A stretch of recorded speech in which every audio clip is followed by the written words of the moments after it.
Est-ce que vous avez déjà eu ce moment où vous réalisez que vous n'êtes plus dans le coup? Par exemple, quand vous ne comprenez pas les nouvelles tendances des réseaux. Ne serait-ce qu'avec le fameux ou le Tanaland. Tu veux rejoindre officiellement Tanaland? Que tu trouves d'ailleurs totalement con. Mais quand tu dis ça, tu passes pour le gros boomer de service. Tu vas nous parler de quoi? Pardon? Kwakubé. Quoi? Kwakubé. J'imagine que les millennials et même la génération Z aujourd'hui se sentent très concernés par ça. Parce qu'en effet, nous sommes la première génération à vieillir sur Internet. Oui, nous avons été les premiers au monde à avoir grandi dans un univers où les réseaux sociaux nous ont accompagnés depuis notre enfance. Et ce, jusqu'à maintenant. On grandit, le monde change, comme nous aussi au final. Mais tout ce qu'on a créé est en train petit à petit d'être transformé par quelque chose qui nous dépasse tous. Les gens. Moi perso, ça me fait plutôt peur. Laisse-moi te replonger dans une époque que certains ici ont peut-être déjà oubliée, veulent oublier, ou bien n'ont jamais connue. Si je te parle du fantôme d'Internet, quel nom te vient en tête? Et si je te dis Skyblog? Parce qu'à là, Skyblog, c'était clairement l'ancêtre d'Instagram. Des photos à tout va, des descriptions larmoyantes et des concours pour avoir le plus de commentaires. Bref, Skyblog, maintenant c'est une belle photo Polaroid qui jaunit d'année en année. Aujourd'hui, Skyblog n'existe plus. Il est actuellement aux archives d'internet depuis août 2023. Je sais pas si toi t'as eu un profil dessus, mais ça te fait pas bizarre de savoir qu'à partir de maintenant, ton profil sera étudié par des chercheurs comme si tu datais de l'Antiquité? Bref, c'est valable pour MSN, Skyblog, MySpace ou encore Facebook, Vine qui sont arrivés après. Et même Instagram dorénavant. On maîtrisait tout ça. On savait comment publier le bon post, comment choisir le bon filtre, comment créer l'événement autour d'une simple photo d'un statut. Tu vois les statuts visés là? Ouais, ça. On était vraiment connectés. C'était notre terrain de jeu, on savait comment capturer l'attention. On était les premiers enfants d'Internet. Et là, du jour au lendemain, tout a changé. TikTok a fait son entrée. C'était comme débarquer dans un monde où nos règles ne s'appliquaient plus. Plus besoin de filtres, de longues réflexions sur les légendes. Il fallait être rapide, spontané, drôle. En 15 secondes. Et là, avoue-le, on a été un peu perdus. On n'était plus les maîtres du jeu. Soit tu devenais spectateur, soit acteur. Et c'est là que le drame commence. Les jeunes qui étaient sur les réseaux depuis toujours deviennent d'un coup vieux. Genre là, je suis vieille là. D'un côté, les millennials et la Gen Z. Enfin, je dirais fin millennials et début Gen Z. Les zillennials, quoi. Mais bon, dans cette vidéo, je dirais première génération d'Internet, sinon c'est trop compliqué et on va se perdre. Donc, on a ça d'un côté. Et de l'autre côté, on a les nouveaux. Ceux nés vers la fin de la génération Z et ceux de la génération Alpha, que dans cette vidéo j'appellerai la seconde génération, toujours pour simplifier. Mais une chose est sûre, c'est qu'il y a une différence flagrante entre ces deux camps, et là, je ne parle pas d'âge. On va faire une petite étude sur la façon d'apparaître sur les réseaux. Voici la page Instagram d'une meuf née dans les années 90. Et ici, la page d'une meuf née vers 2007. La différence est flagrante. Sur la première, le feed est parfait, totalement instagrammable. Donc sourire Colgate, thème de couleur, description détaillée et pose de Miss.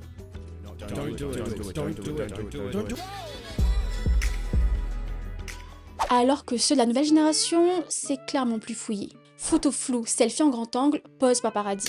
Par exemple, juste sur Instagram, 0 post parce que c'est la honte quand même, mais beaucoup de stories à la une.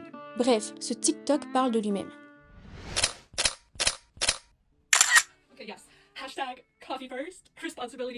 Un autre truc flagrant qui m'a sauté aux yeux, c'est la façon de se filmer. La première génération est figée pendant environ 2 secondes avant de commencer à parler. Hey guys, I just shit my pants. Alors que la deuxième génération ne supporte pas les longueurs. Oh my god, guys, you're not gonna believe this. I just shit my pants. Donc c'est toujours très dynamique pour garder la rétention. Par exemple, au début d'une vidéo avant de commencer à parler, ils vont secouer l'écran pour pas que ça soit gênant. Et vont cutter à chaque fin de phrase pour que ce soit clair et rapide. Bref, ils ont très bien compris comment susciter de l'intérêt. Aussi, on peut voir que les deux générations ont une approche différente des réseaux. Dans la première génération, ils ont appris par eux-mêmes les dangers d'Internet, se sont exposés plus facilement et ont eu le retour de bâton des réseaux sociaux.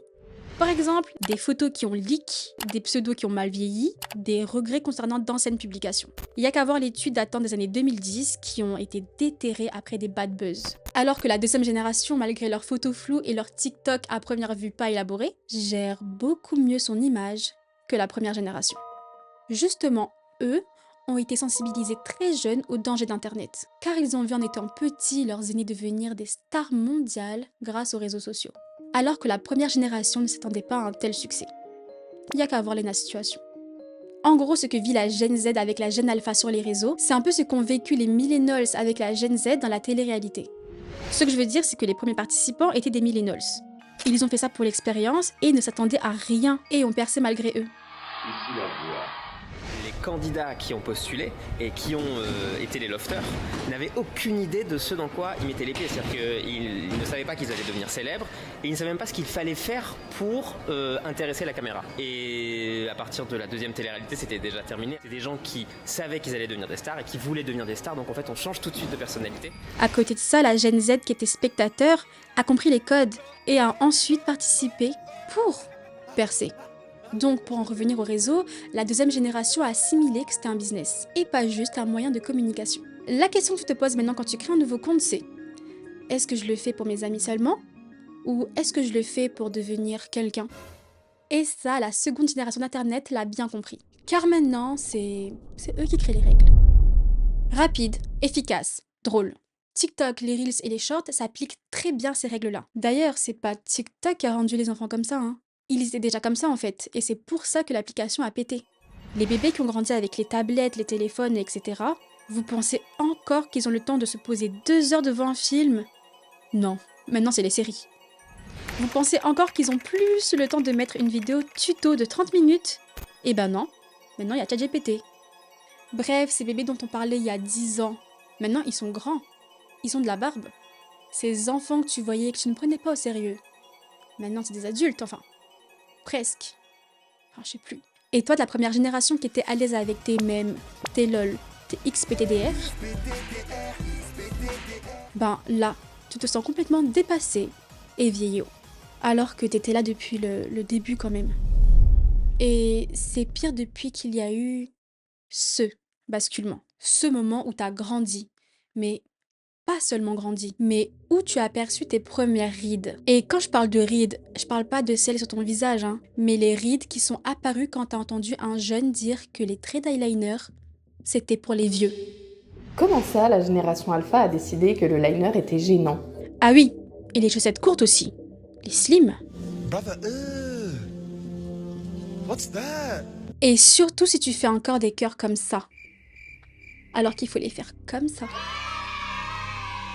La Gen Z et les Millennials, on est là maintenant à faire des TikTok sur comment on est avec nos enfants. Ça fait bizarre, non? Parce qu'on doit aussi aller travailler, payer les impôts et aller à des rendez-vous chez le dentiste qu'on a pris nous-mêmes pour notre santé. Et tous les matins, tu te rassures en te disant « Je suis un adulte responsable ». Je sais pas quoi faire, j'ai besoin d'un adulte. Je suis un adulte. C'est tout drôle, carrément, c'est devenu une mode sur les réseaux, car on est tous dans le même bateau. On fait semblant de gérer notre vie d'adulte, alors qu'on est là à se demander si c'est réel. Est-ce un ras-le-bol de la société? Ou est-ce que ça ne serait pas une façon de nous convaincre qu'on est encore des enfants? Mais la vie, c'est des cycles, non? Ce qui était cool hier est ringard aujourd'hui, vice-versa. Ça a toujours été comme ça et ça changera probablement jamais. Il n'y a qu'à voir comment la mode des années 2000 est revenue à la mode. Genre le style à la Britney Spears, etc. Pourtant, à l'époque, cette mode n'a pas duré longtemps. Et très vite, c'est devenu complètement dépassé. Maintenant, toute la seconde génération d'Internet s'habille comme ça. Pantalon taille basse, etc. Les photos parlent d'elles-mêmes. Il y a juste à prendre conscience de ce cycle. Même si certaines nouvelles modes nous paraissent débiles, faut se rappeler qu'on n'était pas forcément plus malin. Par exemple, je pense juste à comment on éditait nos photos, genre sur Blingy, ou comment on écrivait. Mais ce conflit intergénérationnel n'est pas nouveau. Les nouvelles générations se positionnent toujours en contradiction avec les générations d'avant. Si une génération est stricte, celle d'après sera plus décontractée. Comme avec ceux nés après la guerre, ils étaient craintifs, ils voulaient absolument une sécurité. Alors que la génération d'après, née dans les années 60-70, c'était peace and love et insouciance. Et ainsi de suite. De génération en génération, le schéma se répète. Si tu ne fais pas cette démarche, tout se répétera à nouveau. Ce sera la même histoire. Les mêmes erreurs seront commises. Encore et encore. Nos parents trouvaient notre musique bizarre, comme la tectonique. Et ceux d'aujourd'hui ne comprennent pas les danses TikTok. Les jeunes arrivent, ils prennent la relève et réinventent les codes. C'est la loi du cycle naturel. La nouveauté, c'est que maintenant, ça se passe sur les réseaux.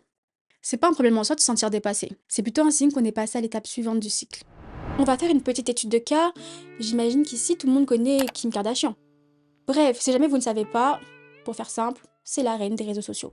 Et bien que Kim Kardashian soit une reine dans son domaine, une concurrente est arrivée et est en train de tout casser. À côté, Kim, elle, c'est la vieille école.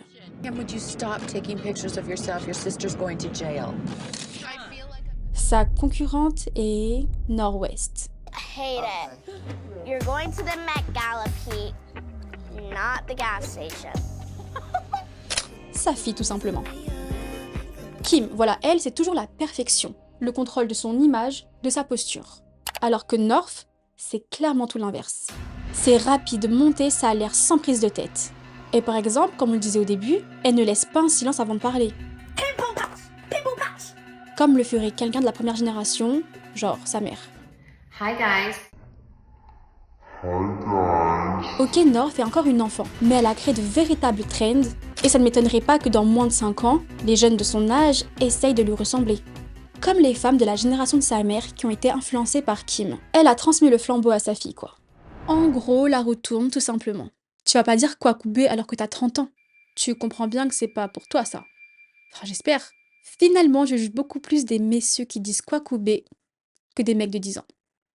Donc là, on parle de mecs de 10 ans, de la fille de Kim Kardashian, mais quand on parle de la seconde génération arrivée sur Internet, on s'imagine des enfants, car au final, on les a toujours vus ainsi. Mais maintenant, on se rend compte que ces enfants ne sont plus des enfants à présent, et que, contrairement à avant, ils sont pris au sérieux. Ils sont tellement pris au sérieux qu'Internet, et même des entreprises, se sont adaptés à eux. Ils aiment les choses rapides, efficaces, divertissantes. Ils ont TikTok, ok, mais en fait, ils ont TikTok. Mais ils ont aussi YouTube, Instagram, Facebook dans leur poche. Pourtant, YouTube, Instagram et Facebook, on est d'accord que c'est les réseaux de la première génération. On est d'accord sur ça. Mais combien d'entre vous ont pété un câble quand ils ont rajouté les Reels sur Instagram et les Shorts sur YouTube? Beaucoup, j'imagine. Et beaucoup ont dit que tous les réseaux voulaient faire comme TikTok. Et c'est vrai, car justement, la stratégie de ces entreprises, c'est plus d'essayer de vous plaire à vous en fait, les gens de la première génération. Vous êtes dépassés. Mais justement, c'est de plaire à la nouvelle génération qui est en train d'arriver. Faire en sorte qu'ils créent un compte, pas seulement sur TikTok, mais sur les autres plateformes aussi, afin de perpétuer leur rentabilité. Parce que oui, nous on est périssables en fait. On est jeunes, ouais, mais on est plus proche de la mort que ceux de la deuxième génération en fait. Donc là en fait, on est en voie d'extinction. Alors c'est compréhensible que les marques n'investissent plus sur nous, mais plutôt sur les consommateurs de demain. Et qu'ils fassent un espace où ils pourront communiquer et créer à leur manière. Ça, c'est inévitable. Je vais revenir sur la famille Kardashian. Oui, encore elle, mais ces filles-là, c'est une mine d'or en termes de recherche pour moi. Elles sont clairement des icônes des réseaux sociaux. Kim et Kylie dictaient des codes visuels. Donc, selfie parfait, esthétique contrôlée. Cependant, TikTok a bouleversé cette dynamique en permettant à tout le monde de publier des vidéos spontanées. N'importe qui peut atteindre le million de vues sur TikTok aujourd'hui, contrairement à avant où les millions de likes étaient destinés aux stars mondiales. N'importe qui peut apparaître dans l'Explorer sur TikTok. Donc les vidéos spontanées, dynamiques, non éditées sont devenues la norme d'un coup. Kim et Kylie sont devenus has-been. Une transition qui a beaucoup changé la dynamique. Car comme je le disais tout à l'heure, il y a des cycles et rien ne reste indéfiniment. Que ce soit la gestion des réseaux, les rapports humains et même le maquillage. Car durant cette transition, la marque de maquillage de Kylie Cosmetics, n'a fait que dégringoler. Pas assez de personnes ne se reconnaissent en elle. Trop superficielle, trop parfaite, trop dans le contrôle, pas spontanée, pas assez proche de son public quoi. Et ça expliquerait en partie la faillite de ces marques. Mais pour rester dans le coup, Kylie débarque sur TikTok avec des vidéos où elle se montre plus naturelle que jamais. Où elle montre son quotidien et sa vie de maman. Bref, une stratégie pour conquérir le cœur des utilisateurs et vendre, je pense. Pour résumer, Kylie Jenner essaye de suivre le train. Car maintenant, ce n'est plus elle qui le conduit. Logan Paul, youtubeur qui était parmi les numéros 1 aux États-Unis, a ouvertement admis dans son podcast qu'il se sentait très anxieux à la montée rapide de TikTok. Il a dû se renouveler plusieurs fois afin de suivre le rythme pour ne pas disparaître. pour ne pas disparaître. Cette peur ancestrale qui est la peur de l'oubli. Le temps file et avec lui, tout ce que nous avons construit, tout ce que nous sommes, se dissout lentement dans l'immensité du passé. La peur de disparaître est une peur qui remonte à la nuit des temps. Les civilisations anciennes érigeaient des monuments, non pas seulement pour orner leur territoire, mais pour défier l'oubli. Chaque pierre gravée, chaque sculpture, chaque œuvre d'art visait à lutter contre cette disparition inévitable. Mais aujourd'hui, nos monuments sont différents. Ce sont des likes, des stories, des posts, des traces numériques qui flottent quelque part dans l'immense océan d'Internet. Et pourtant, même là, nous ressentons la même angoisse. Et si tout cela disparaissait un jour? Et si ce que nous avons créé devenait aussi éphémère qu'une story? Mais qu'est-ce qui reste de nous quand le réseau cesse d'exister? Est-ce que nous postons pour rester connectés aux autres ou pour nous assurer que, quelque part, nous ne serons jamais vraiment oubliés? Nous voyons la nouvelle génération comme une menace parce qu'elle nous rappelle, sans détour, que notre temps est compté. Chaque fois qu'un jeune influenceur explose en popularité ou qu'une nouvelle trend TikTok émerge, cela réveille une peur profonde. Maëva Guénam, en chair et en plastique, elle va faire le Mont Blanc. Celle de perdre notre place dans un monde que nous pensions maîtriser. La menace n'est pas seulement celle de perdre en influence, mais plutôt celle de perdre notre pertinence. Eileen Allegado, sociologue, a parfaitement décrit ce phénomène. Pour la Gen Z, qui a eu l'habitude d'être la jeunesse d'Internet, voir les maîtres du TikTok, le fait que quelque chose de nouveau et qui n'a pas de sens pour eux soit tendance peut être très déstabilisant. Maintenant, quand on dit t'as WhatsApp, tout le monde dit genre ouais t'es un vieux, t'as 50 ans. Ça fait prendre conscience à cette génération qui a été façonnée par le fait d'être jeune, qu'elle n'est peut-être plus ce qu'elle était. Cette transformation, comme elle le dit, casse quelque chose en nous. Et c'est ça qui rend la situation aussi difficile. Ce n'est pas simplement que nous ne suivons plus certaines tendances, c'est que ces tendances nous deviennent soudain étrangères. Comme si tout ce que nous avons fait ne servait à rien. Comme si on n'avait laissé aucune trace. Nous vivons à une époque étrange, non? On se balade sur les réseaux, et là, soudainement, on tombe sur un profil figé dans le temps. La personne derrière cet écran, enfin, ce compte, elle n'est plus là. Décédée. Mais son profil, lui, est toujours vivant. Avant, on allait au cimetière, on déposait des fleurs. Maintenant, on écrit des commentaires disant « repose en paix ». Ces profils-là, on les appelle des cimetières numériques. Cette peur de disparaître, cette peur que tout s'efface, c'est aussi une forme de peur de mourir. Au fond, c'est aussi ça qui nous tracasse. Pas seulement de mourir, mais de savoir qu'il ne restera que cette trace digitale, que les gens verront peut-être quelques semaines, quelques mois, mais ensuite. Pas ensuite, ce profil tombera dans l'oubli. Même sur Internet, l'oubli est inévitable. C'est comme mourir 2 fois. Et une fois oublié sur Internet, est-ce que nous mourrons pour de vrai de vrai?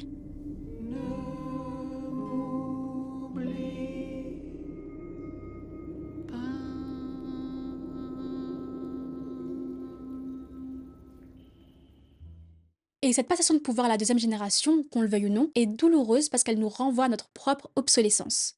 Nous sommes la première génération à vieillir sur Internet, à voir nos créations, nos souvenirs et nos moments devenir des archives numériques. Mais tôt ou tard, ces archives seront oubliées, englouties par les vagues de la prochaine génération. C'est peut-être pour ça que certaines personnes essayent de vivre leur vie à fond, tout capturer et le mettre sur les réseaux sociaux. Et je pense notamment aux personnes qui ne voyagent plus pour le simple plaisir de voyager, mais qui voyagent pour les caméras. Selon eux, il faut voyager le plus possible, faire le plus de pays avant de mourir, et surtout faire les photos les plus stylées. Sinon, ça ne vaudrait pas le coup, hein. Et surtout, ils vont te mettre la pression pour que tu fasses telle ou telle destination, sinon tu rates. Et même moi, je me suis fait avoir. Justement, j'en parle dans ma vidéo « Voyager », cette nouvelle façon de prouver. Alors, on se retrouve tout de suite dans la partie 2 de cette vidéo, ou sinon, à la semaine prochaine pour une toute nouvelle vidéo. Bye!